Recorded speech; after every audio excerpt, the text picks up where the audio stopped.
Que la paix, la grâce, la miséricorde, l'amour et l'assistance de Dieu soient le partage de chacun de vous, très chers compatriotes célestes, dans le précieux et glorieux nom de notre Seigneur Jésus-Christ.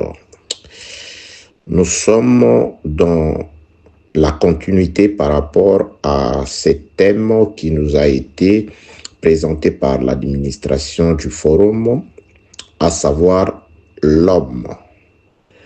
Nous parlons sur l'homme selon la petite grâce que nous avons reçue du Seigneur. Je sais que nous ne serons pas en mesure de pouvoir tout dire sur l'homme.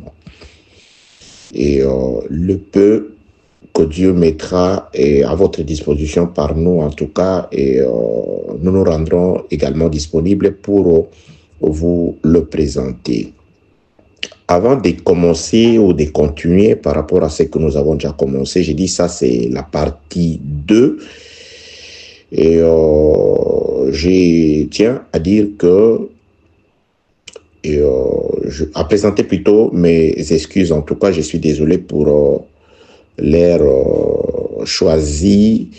Et pour l'air choisi, en tout cas, je suis en Asie, le décalage horaire étant vraiment considérable. Je sais avec le bien-aimé qui sont du côté de l'Afrique centrale, je crois que c'est 7 heures, et Afrique de l'Ouest, c'est 6 heures, et pour ceux qui sont en Europe, c'est entre 7 heures et 8 heures pour les autres, et aux États-Unis, c'est un décalage très monstrueux de 12 à 14 heures. Il y a certains États des États-Unis avec lequel il y a une différence de 14 heures. Donc là, il est 6h30, 6h presque 20 ici en Chine. Donc, vous voyez, donc je profite de ce temps pour exposer, car après ça, j'ai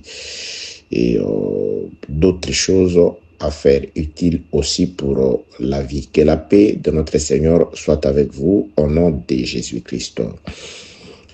Audio numéro 2 sur l'homme. Passons sans plus tarder à la lecture des Saintes Écritures. Le texte que nous avons choisi comme texte de base se trouve dans le livre de la Genèse, chapitre 2e. Attendez, je localise, je trouve ma Bible. Genèse, chapitre 2. Donc, il fallait tout reprendre. C'est déjà difficile avec cette Bible électronique ici. Ça me cause des problèmes, je crois. Ok, attendez. Genèse, chapitre 2.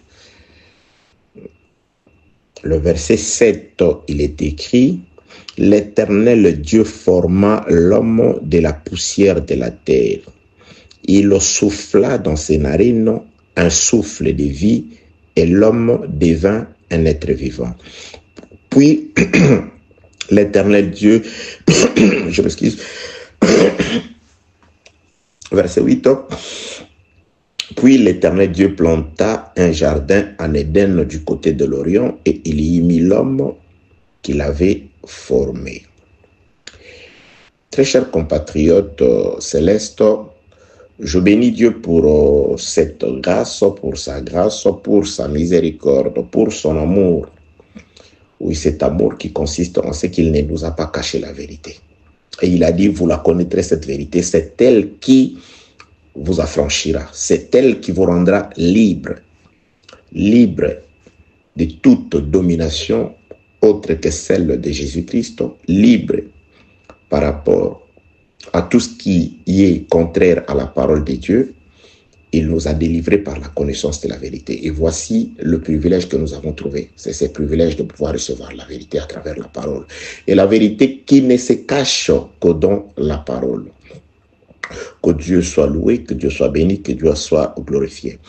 Parlant de l'homme, nous sommes partis de ce passage d'écriture de Genèse chapitre 2, le verset 7. Très chers compatriotes célestes, nous avons constaté quelque chose, que Dieu est sorti du jardin de l'Éden pour aller voir ailleurs, pour aller voir hors du jardin. c'est dans la terre, entre parenthèses, la poussière qui était hors du jardin, c'est là que Dieu est allé travailler. Dieu est allé travailler hors du jardin. Et qu'est-ce que Dieu a fait hors du jardin? Hors du jardin, Dieu a retiré d'abord une portion de terre, de la terre en général, de la terre globale. Adam est une portion de terre que Dieu a retirée de la terre. L'exemple probant se trouve dans ce qu'il a fait avec Israël. Israël était une portion de terre qui se trouvait entremêlée dans la terre appelée Égypte, sur le territoire égyptien qui typifie aussi les mondes. Là se trouvait Israël. Dieu a dit à Moïse, après avoir constaté la souffrance de mon peuple, je suis descendu pour le faire sortir de là. Vous voyez, Dieu descend en Égypte pour faire sortir une poussière qui était dans la poussière dans la terre. Il retire Israël pour le conduire dans la terre promise. Mais entre-temps, il ne conduit pas directement Israël de là vers la terre promise, car il y avait un passage de 3 jours, un chemin de 3 jours par lesquels les enfants d'Israël du temps de Jacob pouvaient faire le va-et-vient, aller chercher la nourriture et retourner. Mais Dieu choisira un chemin du désert, le chemin très long. Pourquoi? Parce qu'il allait faire ce qu'il avait fait au jardin. Qu'est-ce qu'il avait fait? Il s'est déplacé pour aller hors du jardin et là, il a trouvé une portion de poussière, de la poussière. Et qu'est-ce qu'il a fait avec cette portion de poussière? Dieu a donné une forme à cette portion de poussière. Exactement ce qu'il a fait avec Israël. Je poste d'abord cet audio. J'étais en train de dire exactement ce qu'il avait fait avec Israël. Il est descendu, il a trouvé Israël. Quand il a trouvé Israël, il a retiré Israël de la poussière, c'est-à-dire il l'a fait sortir des eaux comme la terre du commencement qui était informe et vide, mais engloutie sous l'eau. Dieu doit d'abord faire sortir la terre de l'eau, c'est-à-dire Adam doit d'abord être séparé de la poussière. Les eaux de la mort, Apocalypse 17 dit, les eaux que tu as vues, c'est de peuples, de nations et de langues. Donc, c'est-à-dire, la parole, quand elle arrive dans notre vie, elle vient d'abord nous séparer de la multitude, nous séparer des mondanités, de vaines manières de vivre, nous séparer de la boue du monde. C'est ce que Dieu a fait avec Israël. Vous voyez, il est le même hier, aujourd'hui et éternellement. C'est ce que Jésus-Christ faisait toujours. Il parlait à la foule en parabole pour donner l'explication. Il prenait une partie de ceux qui avaient écouté la parole en parabole dans la foule, il le mettait à l'écart. Il disait à cette partie-là, à cette portion-là, vous êtes le petit troupeau. Dieu vous a choisi afin qu'à vous soit révélé le mystère. Vous voyez, il allait faire un travail à part, à un troupeau à part. Que la paix de notre Seigneur soit avec vous. C'est pourquoi le Saint-Esprit par le frère Paul parle beaucoup plus de sortir du milieu d'eux. Donc nous sommes appelés à sortir du milieu du monde. Donc ça c'est les petits résumés de ce qui a été dit dans l'audio précédent ou dans les audios précédents dans la partie numéro 1. Sur l'homme, comment il est devenu être vivant. Parce que celui que Dieu ramène au jardin, c'est un homme travaillé. Israël que Dieu va ramener, va amener dans le jardin d'Éden, c'est un Israël travaillé. Dieu fait de cet Israël une nation. Et comme une nation, il doit leur donner une constitution. Il doit souffler. Il leur donne la forme d'une nation. Vous devenez la nation sainte, un saint sacerdoce, c'est-à-dire ils deviennent une nation, un sacerdoce. Et Dieu, là, il leur donne la forme. Comme la terre du commencement était informe, Dieu doit donner la forme à Israël et il doit encore leur donner, remplir les vides, les creux. Un homme vide, comme dans le monde dit, un tonneau vide, c'est celui qui n'a pas les bagages intellectuels. Spirituellement, un homme vide, c'est celui qui n'a pas la connaissance de Dieu. Israël, aux yeux de Dieu, d'après ce que Dieu dit à Isaïe, est devenu un peuple informe et vide parce qu'il dit, il se plaint de ce que Israël ignore son Dieu, il ignore son créateur. Un animal connaît son propriétaire, mais Israël ignore son Dieu. Que la paix de notre Seigneur soit avec vous au nom de Jésus-Christ. Par l'animal qui connaît son propriétaire, Dieu parlait de nous, l'Église. Là, il parlait de nous qui étions considérés comme des animaux à ce temps-là. Donc plus tard, nous sommes cet âne qu'on est allé délivrer. Que la paix de notre Seigneur soit avec vous au nom de Jésus-Christ. Donc je suis en train de parler du travail que Dieu est allé faire hors du jardin pour réaliser son chef-d'œuvre qu'il appellera du nom de l'homme, homme. Dieu est allé faire sortir la terre des eaux, il est allé retirer Israël de l'Égypte, il est allé retirer Adam de la poussière commune, de la terre commune. Il va travailler, il va donner, Dieu forma l'homme, vous voyez, il donne une forme à l'homme qui était informe, vide quand il était dans la mêlée, dans la poussière mêlée avec la poussière générale. Dieu lui donne une forme. Après, Dieu va souffler, vous voyez, il va remplir les creux, il va remplir le vide. C'est ça, bien-aimé. L'enseignement nous donne une partie d'extérieur et l'enseignement nous remplit aussi de l'esprit. C'est pourquoi Jésus-Christ faisait cette reproche aux Juifs quand il leur disait « Nettoyez premièrement l'intérieur de la coupe et l'extérieur paraîtra aussi net. » Le pierre qu'on amenait, qu'on taillait à la carrière, parce que ce n'était pas là où on construisait qu'on taillait le pierre. Le pierre était taillé hors de la carrière, hors plutôt de là où on construisait, dans la carrière. Et dans la carrière, on taillait le pierre à l'intérieur comme à l'extérieur. Donc, c'est-à-dire, Dieu doit donner une forme à Adam et ensuite, il va le remplir de son souffle. Et quand Dieu fait ces choses, il a la photo à laquelle il voulait qu'Adam puisse ressembler. Et sa photo, c'était lui-même. Donc, Dieu fait ces choses afin que Adam devienne à son image et à sa ressemblance. C'est pourquoi nous disons l'enseignement. Dieu, aujourd'hui, quand il vient recréer Adam par Jésus-Christ, Dieu fait de manière à ce que Adam puisse ressembler. L'homme actuel qui est enseigné puisse ressembler à Dieu.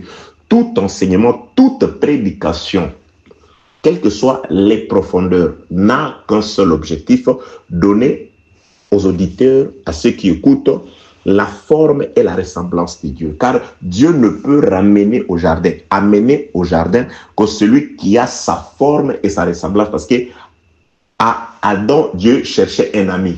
C'est pourquoi quand Jésus-Christ vient, il va renouveler ses liens d'amitié avec Adam rénové. Il dit à ses disciples, je ne vous appelle plus serviteurs, je vous appelle maintenant mes amis. Pourquoi? Parce que je vous ai révélé les conseils de mon Père. C'est-à-dire, je vous ai donné la forme et le fond. Le conseil du Père, l'enseignement de Jésus nous donne la forme et la parure et l'intérieur. La coupe devient propre de l'extérieur comme de l'intérieur par l'enseignement de Jésus. Que la paix de notre Seigneur soit avec vous au nom de Jésus-Christ. Donc, très chers compatriotes, là, et Genèse chapitre 2, le verset 7, l'Éternel Dieu forma l'homme. Vous voyez, il donne une forme. Là, c'est le travail qui est en train d'être fait hors du jardin. Comme Dieu a quitté le ciel aujourd'hui, il est descendu afin de pouvoir réaliser un travail sur la terre. Donc, Dieu ne fait que répéter ce qu'il avait déjà fait. Il est en train de réaliser ce travail aujourd'hui par son esprit au travers de l'œuvre du ministère. Il est en train de travailler. Il fait la même chose. Il donne la forme. Il est en train de former un homme qu'il veut conduire auprès de lui afin que cet homme puisse devenir son confident, celui avec qui il va commencer à parler. Et on ne deviendra pas le confident de Dieu demain si aujourd'hui il ne nous révèle pas sa confidence, ses confidences, ses secrets. C'est pourquoi l'Église, c'est l'épouse qui reçoit tous les secrets de Dieu. Que la paix de notre Seigneur soit avec vous au nom de Jésus-Christ. Genèse chapitre 2, le verset 7.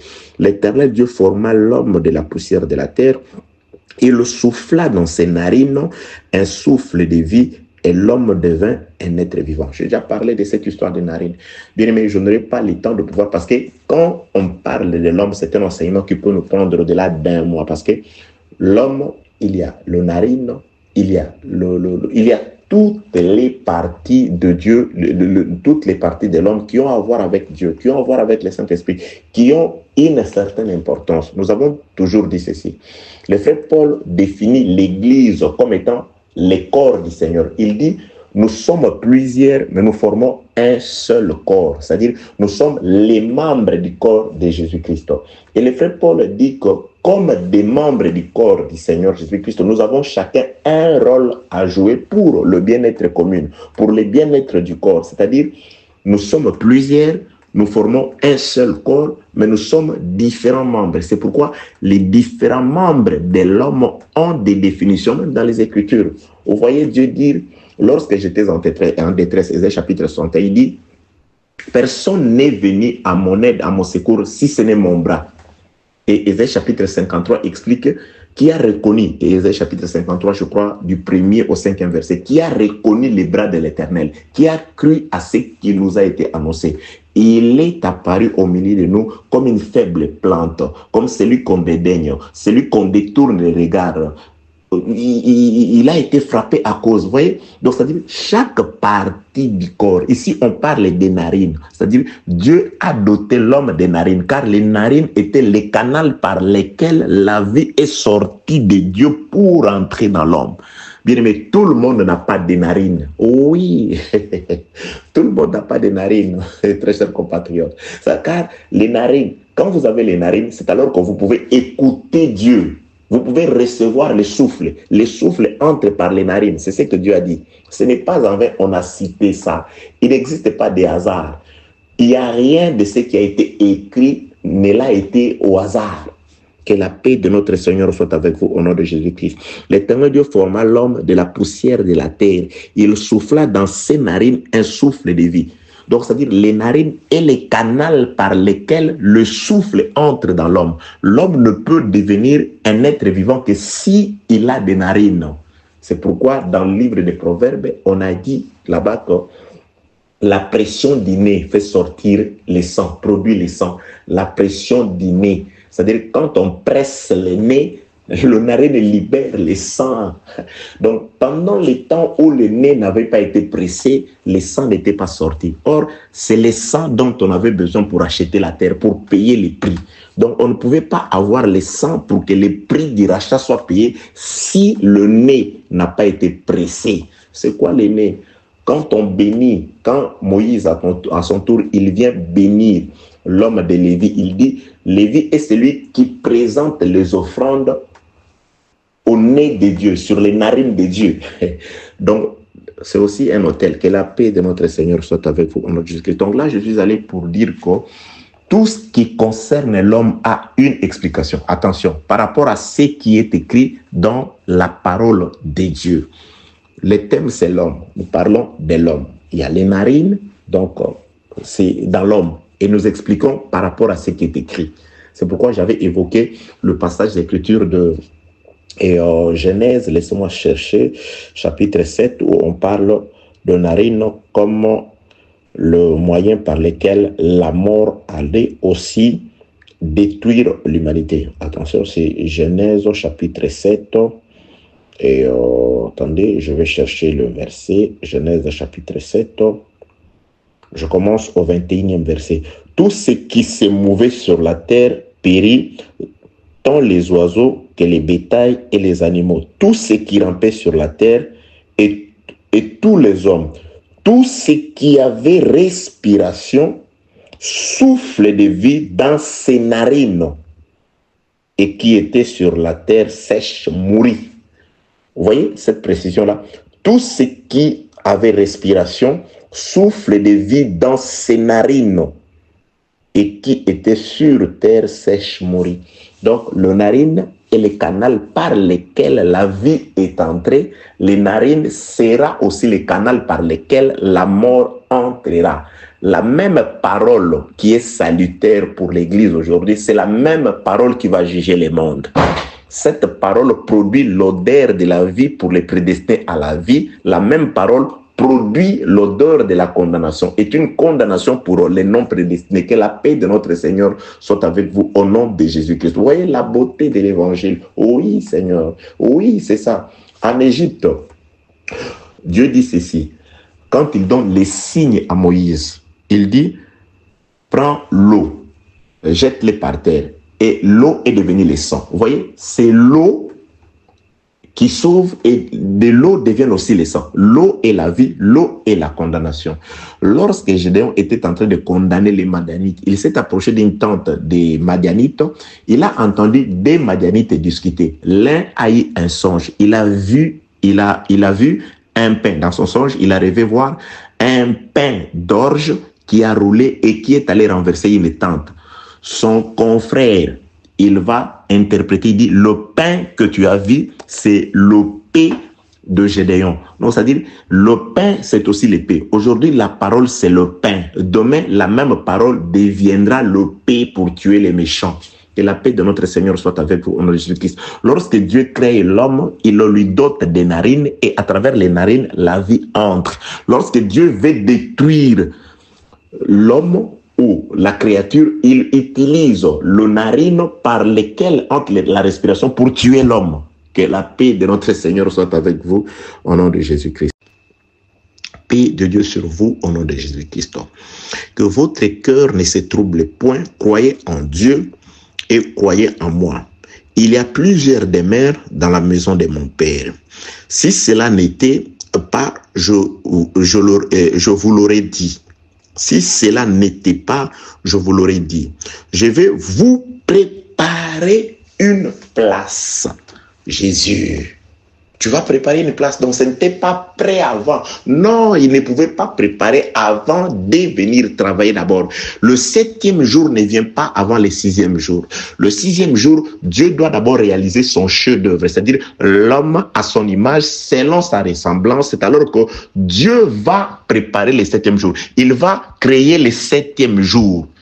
Le 6e jour, il y a un soir et un matin. On ne parle pas du soir du 7e jour, bien-aimé. Le 7e jour n'a pas de soir. Il a un matin. Il a commencé, mais il ne finit pas. C'est un jour éternel qui n'a pas de fin. Que la paix de notre Seigneur soit avec vous au nom de Jésus-Christ. Jésus-Christ dit ici, il y a une place. Il y a des places. Et je m'en vais vous préparer une place. Là, il s'adresse à ses disciples. Donc, c'est-à-dire, Jésus-Christ, quand il travaille, il doit s'en aller. Maintenant, je vous ai révélé toutes ces choses. Je fais toutes ces choses. Je dois aller préparer. Je dois aller travailler. Donc, c'est-à-dire, notre temps d'attente ici dépend du temps que Dieu met pour travailler, du temps que Dieu met pour construire cette maison-là. Donc nous sommes là, nous attendons qu'une maison qui est en train d'être construite puisse s'achever. Lorsque cette maison s'achèvera, c'est alors que nous partirons. Il y a encore un mystère là-bas. Blanchard, ça va prendre combien de temps? C'est quoi cette maison? Oui. Oh là là là là. Que Dieu vous bénisse. Que Dieu nous aime. C'est vrai. J'ai toujours dit, Seigneur, pourquoi peux-tu nous cacher les biens de ce monde si tu nous as révélé ces choses merveilleuses? Je bénis Dieu parce que dans le mystère, la connaissance, savoir Christ, c'est une clé qui ouvre le mystère. Le mystère de l'autorité, des supériorités aussi sur la terre. Oui, Jésus, c'est une clé de mystère. La connaissance de Jésus. Oui, ça nous aide. Par cette connaissance, oui, les canons, Dieu ne peut pas non plus nous priver, Jésus, très chers compatriotes, d'être consolés dans les temps, d'être guéris dans les temps, d'être relevés dans les temps. Oui, d'avoir la joie qui est un de fruit du Saint-Esprit. Lisez Galates chapitre 5, du 16e au 21e verset. Parmi les fruits de l'Esprit, il y a aussi la joie. Comme c'est un fruit de l'Esprit, comme c'est que c'est un don de Dieu, nous devons nous réjouir du cœur, la joie du cœur. Dieu doit nous apporter cette joie-là parce qu'il est notre Père et il nous aime, notre cher compatriote. Vous voyez? Donc, c'est-à-dire, Dieu forme l'homme, il souffle, l'homme devient un être vivant, il le laisse. Jésus-Christ s'en va. Il va faire exister le repos. Vous allez comprendre, ça c'est de manière littérale. C'est comme ça que les choses se sont chronologiquement passées. Mais on se rendra compte, on se rend compte que la maison qui est en train d'être construite là-bas, elle ne reste pas invisible. Cette maison-là, en réalité, c'est le corps du Seigneur qui est en train d'être construite sur la terre. Oui. Jésus est parti, mais Jésus est là. Il est allé construire, mais il dit, je ne vous laisserai pas. Je serai avec vous, oh Seigneur. Oui, c'est pourquoi il dit que votre cœur ne se trouble point. Croyez en Dieu et croyez en moi. C'est la croyance, c'est la foi qu'il nous a laissé. Par la foi, il est avec nous. Par la foi, visiblement, il est parti. Mais par la croyance, par la foi en Dieu et en Jésus, dans le Père et dans les secouristes, à la loi et au témoignage, dites ce que vous voulez par rapport à ça. Donc, dans cette foi-là, il est là. Il est parti, l'homme est là, il vit par la foi.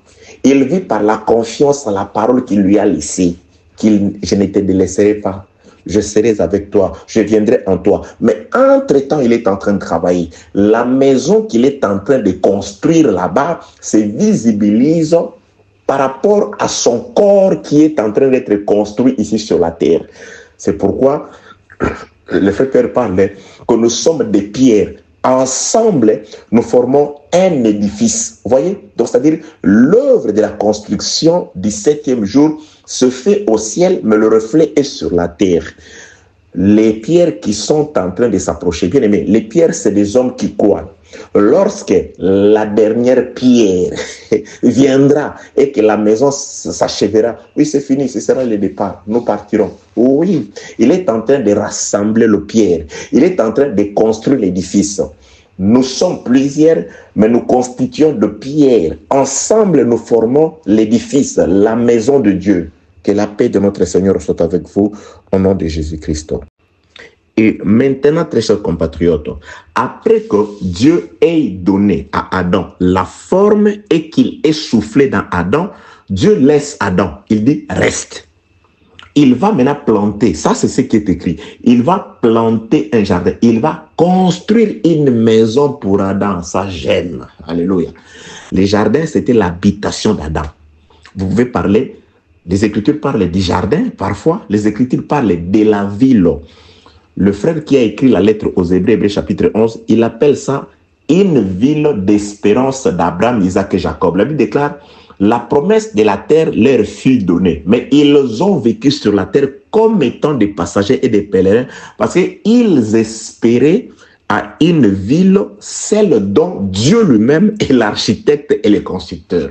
Vous voyez? Donc Abraham savait que par rapport à cette promesse, je ne vivrai pas l'accomplissement de cette promesse pendant que je suis sur la terre. Pourquoi? Parce que Dieu doit aller construire cette ville-là. Parce qu'il est l'architecte, il est le constructeur. Il doit bâtir une ville. Alléluia. J'aime ça. Et Jésus-Christ, quand il arrive, qu'est-ce qu'il fait? Il fait toutes ces choses. Il leur donne le Saint-Esprit, il ne les prend pas aussitôt pour les conduire avec lui, pour les amener. Parce que l'objectif de Dieu, ce n'est pas que nous restions bien-aimés. Il veut que là où nous soyons, là où il est, que nous y soyons aussi, que nous soyons dans son repos. C'est pourquoi il doit aller construire une maison pour nous. Il doit aller planter un jardin pour nous. Les Écritures, j'aime comment ça se complique. Cantique des Cantiques, chapitre 1, le verset 4. La femme dit ceci à son ami. Tire-moi. Après toi, nous courons. Vous voyez, il dit d'abord tire-moi. C'est-à-dire la femme est dans une certaine position de chute. Elle prophétise, elle dit tire-moi, tire-moi. C'est-à-dire amène-moi vers toi. C'est-à-dire l'homme doit tirer la femme.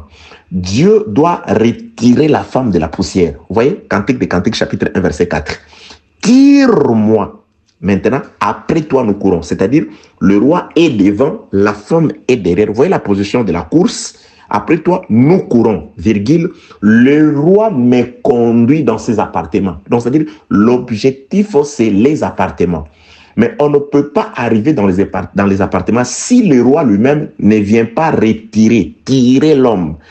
D'autres versions disent, sors-moi de là, relève-moi. La femme était couchée dans la poussière, Israël était enfermé en Égypte, et il faut que l'homme aille le tirer. Vous voyez? C'est pourquoi nous avons toujours dit les cantiques des cantiques, il faut faire très attention. Il y a des prophéties agréables là-bas. Vous voyez ce que la femme dit? Tire-moi, tire-moi. Après toi, les rois comme modèle devant, la femme derrière, nous courons. Le roi m'introduit dans les appartements. Donc, il y a les appartements, il y a la maison de Dieu, il y a la ville sainte, il y a les jardins. C'est la même chose. Les jardins, la maison de Dieu, les sanctuaires, le temple éternel, la ville de Dieu, Jérusalem céleste. Ça, c'est notre destination. Le Canaan véritable, ça, c'est notre destination. Et Jésus-Christ, il fait les choses de cette façon. Dans les livres de la Genèse, chapitre 1, lorsqu'il parle des mêmes choses, au 6e jour, Dieu forme d'abord les animaux, et après, les soirs, les animaux viennent le matin, les soirs, Dieu va former un homme et une femme. Là, c'est un résumé. Dieu forme l'homme et la femme. Il les créa, l'homme et la femme, à son image et à sa ressemblance. Et lorsque cet homme-là est créé le 6e jour, le 7e jour, Dieu se repose. C'est là où j'ai eu un problème avec, dans un certain coin. Lorsque j'ai dit que le 7e jour, Dieu a créé. Il dit, oh non, il a créé pendant 6 jours. Oui, il a créé pendant 6 jours. Le 7e jour, il se reposa. Donc, les repos existent parce que Dieu l'a créé. Dieu, le 7e jour, il a construit une maison pour l'homme. C'est ce que Jésus-Christ dit. Nous allons voir ça. Il dit, Dieu a fait les repos pour l'homme. Il a fait les repos. Donc, le repos existe parce que Dieu l'a fait. Et le repos, c'est une ville. Le repos, c'est une maison. Hébreux chapitre 4. Le frère qui a écrit la lettre aux Hébreux parle de Canaan comme étant le repos. Il dit, si Josué leur avait donné le repos, Dieu n'aurait pas parlé de notre jour de repos. Donc, le véritable repos, c'est une ville. C'est Canaan. Et Canaan, Dieu l'a construit. Quand? Le 7e jour, quand il se repose, Dieu inaugure le repos. Avant le repos de Dieu, le repos n'a pas existé. Le 7e jour, si il existe, c'est parce que Dieu l'a créé. Donc, le 7e jour n'existe pas de soi-même, non. Les jours ont été créés par Dieu. Le premier jour a été créé par Dieu. Le 3e jour a été créé par Dieu. Les 4, le 5e, le 7e jour qui est le repos, c'est Dieu qui l'a créé. Quand est-ce qu'il l'a créé? C'est le 7e jour. Ça, c'est la création invisible de Dieu. Oh, oui, les Écritures disent qu'il a créé les choses visibles et les choses invisibles. Que Dieu vous bénisse. J'aime l'évangile. Ouais, ça, c'est la vérité qui nous a franchis. Pourquoi je suis en train de parler de ces choses? Parce que nous parlons de l'homme. Toutes ces choses, Dieu a créé le repos pour l'homme. C'est pourquoi Dieu, après avoir fait tout ce travail pour l'homme sur la terre, hors du jardin, Dieu doit laisser l'homme là-bas. Il doit sortir, il doit aller maintenant travailler, c'est-à-dire créer le 7e jour. Le 6e jour existe par l'homme. Maintenant, l'homme n'entrera pas dans le repos si le 7e jour n'est pas créé. Dieu doit créer un jour appelé le 7e jour. Psaume 118. Laissez-moi lire la journée que Dieu a créée. C'est une pierre. Psaume 118. Attendez, je vais chercher. Oui, ça nous vient comme ça à l'esprit. Psaume 118. Laissez-moi chercher. Psaume 118. J'ai parfois des citations sans avoir le verset et le chapitre. Attendez. Je commence la lecture et au 20e verset. Psaume 118, je commence la lecture au 20e verset. Voici la porte de l'Éternel. Vous voyez, une porte de l'Éternel. Cette porte-là, c'est par elle qu'entrent les justes. Je te loue parce que tu m'as exaucé, parce que tu m'as sauvé. La pierre, cette porte-là, c'est la pierre qu'ont rejeté ceux qui bâtissaient, qui est devenue la principale de l'angle. On parle de la porte, et cette porte, c'est la pierre qu'Israël a rejetée. Et cette pierre, c'est le Seigneur Jésus-Christ. Verset 18, cette pierre-là, c'est de l'Éternel que cela est venu. C'est un prodige à nos yeux. C'est ici la journée que l'Éternel a faite, qu'elle soit pour nous un sujet d'allégresse et de joie. Cette journée-là, 12 heures, cette journée-là, c'est ça la pierre qu'ont rejeté ceux qui bâtissaient. Et cette pierre-là, c'est ça la porte par laquelle le juste entre. C'est-à-dire l'homme devenu juste parce qu'il a la forme et Dieu lui a donné de son esprit, il est devenu juste. Dieu doit ouvrir une porte pour lui. Et cette porte-là, c'est une journée. Et cette journée-là, c'est une pierre qu'ont rejeté ceux qui bâtissaient, c'est Jésus. Donc, les jardins, c'est Jésus. Les sanctuaires, c'est Jésus. La ville construite dont Dieu seul est le constructeur et l'architecte, c'est Jésus. Alléluia. Nous sommes là en train d'être prêchés par Jésus, préparés par Jésus, afin que nous ayons la forme de Jésus et que Jésus nous prenne pour nous conduire à lui. Le pays s'appelle Jésus. L'enseignant s'appelle Jésus. Oui, il est entré dans un tabernacle qui n'est pas fait de mains d'homme, dit le frère qui a écrit la lettre aux Hébreux. Ce tabernacle, c'est sa propre chair. Il a traversé. Que Dieu vous bénisse. Ok, nous avions beaucoup de choses à dire, mais Dieu nous fait rappeler. C'est un enseignement vraiment. L'homme, c'est très vaste, très cher compatriotes, c'est très vaste. Ok, nous disons ceci. Dieu, il crée l'homme. C'est-à-dire, il forme, il fait ce travail-là. Il sépare l'homme de la poussière globale, il lui donne une forme, il lui donne un fond. Après qu'il ait fait toutes ces choses-là, Dieu laisse l'homme reste. Maintenant, il va créer une maison. Il va construire une maison. Il va faire exister le 7e jour. C'est pourquoi le 7e jour ici, les Écritures rapportent, Dieu planta un jardin à l'Orient. Il va localiser. À l'Orient ici, il plante, Dieu va travailler. Le 7e jour, il s'est reposé, oui. Dans les choses de la terre, il s'est reposé, mais il est allé préparer une place pour nous. Il va faire exister le 7e jour. La création invisible a été faite en dehors du temps visible. Le temps visible du travail de l'homme, c'est 6. Le 7e jour, c'est un temps réservé pour Dieu lui-même. C'est pourquoi dans l'ombre, l'homme travaillait pendant 6 jours. Le 7e jour, il se reposait. Mais quand l'homme se reposait, le reflet de Dieu sur la terre, c'est-à-dire les sacrificateurs, lui, il ne se reposait pas. Les sacrificateurs, ils travaillaient les jours du sabbat. Le jour du sabbat, tout était normal. Pendant qu'Israël se reposait, les matins, les sacrificateurs offraient les sacrifices. Le soir, ils offraient les sacrifices. Les sacrificateurs, si le jour de la circoncision tombait le 8e jour, les sacrificateurs faisaient la circoncision. Le 7e jour était le repos pour l'homme, mais pas pour Dieu. Oh, il se reposa. Oui, c'est un langage, très chers compatriotes. Que la paix de notre Seigneur soit avec vous au nom de Jésus-Christ. Vous voyez, l'homme, c'est très vaste. Donc, Dieu, il fait ce travail dans l'homme, il laisse l'homme, il s'en va. Dieu planta, Dieu alla planter, il s'alla planter, il s'en alla plutôt planter. Jésus-Christ nous le dit, je crois Jean chapitre 14. Oui, ça, je lis ça avant de commencer, même ici. Jean chapitre 14, du premier au ça, je l'ai. C'est un verset qu'on a commencé à exploiter depuis longtemps. Jean chapitre 14, ça, je n'oublierai pas.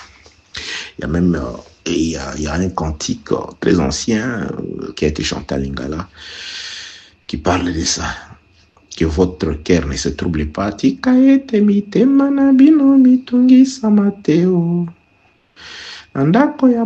C'est-à-dire dans la maison de mon père, il y a des places. Ça aussi, ça a troublé. Il y a certaines personnes qui ont prêché, dit là-bas, il y aura des places, différentes places. Ça, il faut comprendre ça. Plusieurs places, c'est quoi? C'est quoi ces corps? C'est quoi cette maison? Mais il y a le reflet de cette maison aujourd'hui. C'est un corps, c'est l'église sur la terre aujourd'hui. Un seul corps, une seule maison, mais plusieurs places. Chacun a sa place, chacun a sa grâce, chacun est un membre qui a son rôle, bien-aimé. Ça, c'est le reflet de ce qui sera là-bas. Que la paix de notre Seigneur soit avec vous. Donc, nous sommes dans Dieu a créé, a plutôt fait le travail pour l'homme. Maintenant, il laisse l'homme, il va planter un jardin. C'est-à-dire, le temps du voyage de l'homme vers le pays de Dieu dépend du temps que Dieu va mettre pour, quand il est entré, le temps du travail de Dieu là-bas. Ça va lui prendre combien de temps? C'est écrit dans les Écritures. D'ailleurs, je vous avais déjà fait un flash. Jésus-Christ l'avait annoncé. Paix de Dieu sur vous au nom de Jésus-Christ. Donc, Jean chapitre 14, je commence au premier verset. Il commence d'abord que votre frère Adam, j'étais séparé de la poussière. J'étais donné la forme. J'ai soufflé en toi. Tu es devenu un être vivant. Maintenant, Dieu s'adresse à un être vivant, mais en dehors du jardin. Il ne l'a pas encore conduit là-bas. En dehors du jardin, Dieu lui dit ceci. Écoutez ce que Dieu dit à Adam. Que votre cœur ne se trouble point.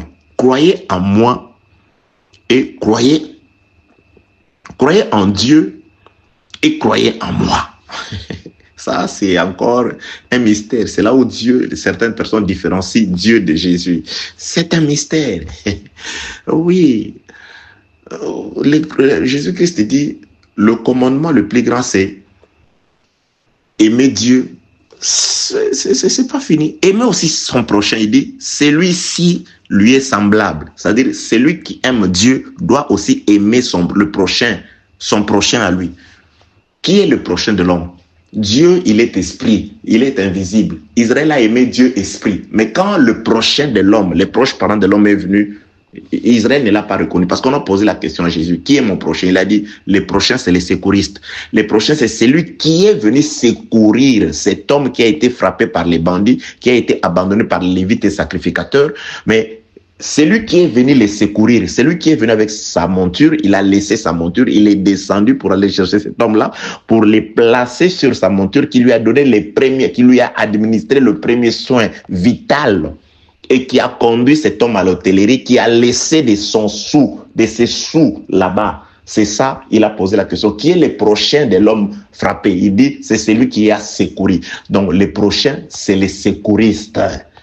Dieu qui vient au secours de l'homme, Dieu qui devient les proches parents de l'homme. Croyez en Dieu, esprit, croyez aussi à Dieu quand il est venu pour nous secourir. Israël a cru à Dieu, esprit, mais il n'a pas reconnu les prochains. Que Dieu vous bénisse. Oh là là. Paix de Dieu sur vous au nom de Jésus-Christ. Que votre cœur ne se trouble point, croyez en Dieu et croyez en moi. Il y a plusieurs demeures dans la maison de mon Père. Si cela n'était pas, je vous l'aurais dit. Si cela n'était pas, je vous l'aurais dit. Je vais vous préparer une place. Jésus. Tu vas préparer une place. Donc, ce n'était pas prêt avant. Non, il ne pouvait pas préparer avant de venir travailler d'abord. Le 7e jour ne vient pas avant le 6e jour. Le 6e jour, Dieu doit d'abord réaliser son chef-d'œuvre, c'est-à-dire l'homme à son image, selon sa ressemblance. C'est alors que Dieu va préparer le 7e jour. Il va créer le 7e jour. Le 6e jour, il y a un soir et un matin. On ne parle pas du soir du 7e jour, bien-aimé. Le 7e jour n'a pas de soir. Il a un matin. Il a commencé, mais il ne finit pas. C'est un jour éternel qui n'a pas de fin. Que la paix de notre Seigneur soit avec vous au nom de Jésus-Christ. Jésus-Christ dit ici, il y a une place. Il y a des places. Et je m'en vais vous préparer une place. Là, il s'adresse à ses disciples. Donc, c'est-à-dire, Jésus-Christ, quand il travaille, il doit s'en aller. Maintenant, je vous ai révélé toutes ces choses. Je fais toutes ces choses. Je dois aller préparer. Je dois aller travailler.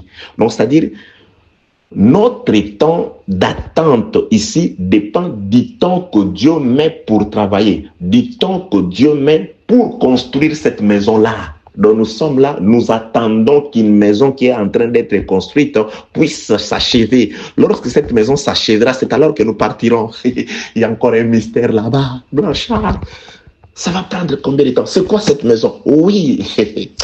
Oh là là là là. Que Dieu vous bénisse. Que Dieu nous aime. C'est vrai. J'ai toujours dit, Seigneur, pourquoi peux-tu nous cacher les biens de ce monde si tu nous as révélé ces choses merveilleuses?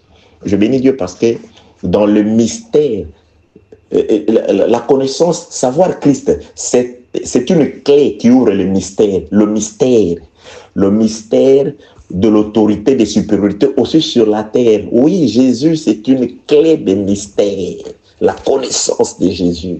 Oui, ça nous aide. Par cette connaissance, oui, les canards, Dieu ne peut pas non plus nous priver, Jésus, très chers compatriotes, d'être consolés dans les temps, d'être guéris dans les temps, d'être relevés dans les temps. Oui, d'avoir la joie qui est un de fruit du Saint-Esprit. Lisez Galates chapitre 5, du 16e au 21e verset. Parmi les fruits de l'Esprit, il y a aussi la joie. Comme c'est un fruit de l'Esprit, comme c'est que c'est un don de Dieu, nous devons nous réjouir du cœur, la joie du cœur. Dieu doit nous apporter cette joie-là parce qu'il est notre Père et il nous aime, notre cher compatriote. Vous voyez? Donc, c'est-à-dire, Dieu forme l'homme, il souffle, l'homme devient un être vivant, il le laisse. Jésus-Christ s'en va. Il va faire exister le repos. Vous allez comprendre, ça c'est de manière littérale. C'est comme ça que les choses se sont chronologiquement passées.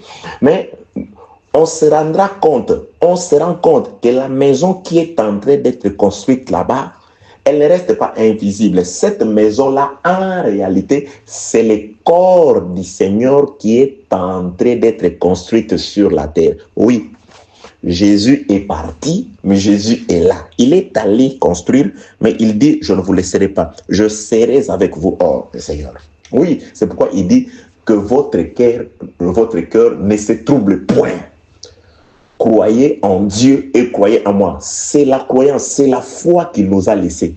Par la foi, il est avec nous. Par la foi, visiblement, il est parti. Mais par la croyance, par la foi en Dieu et en Jésus, dans le Père et dans les secouristes, à la loi et au témoignage, dites ce que vous voulez par rapport à ça.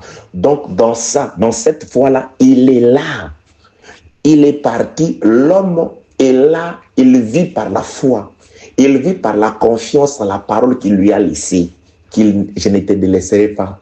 Je serai avec toi, je viendrai en toi. Mais entre-temps, il est en train de travailler. La maison qu'il est en train de construire là-bas se visibilise par rapport à son corps qui est en train d'être construit ici sur la terre.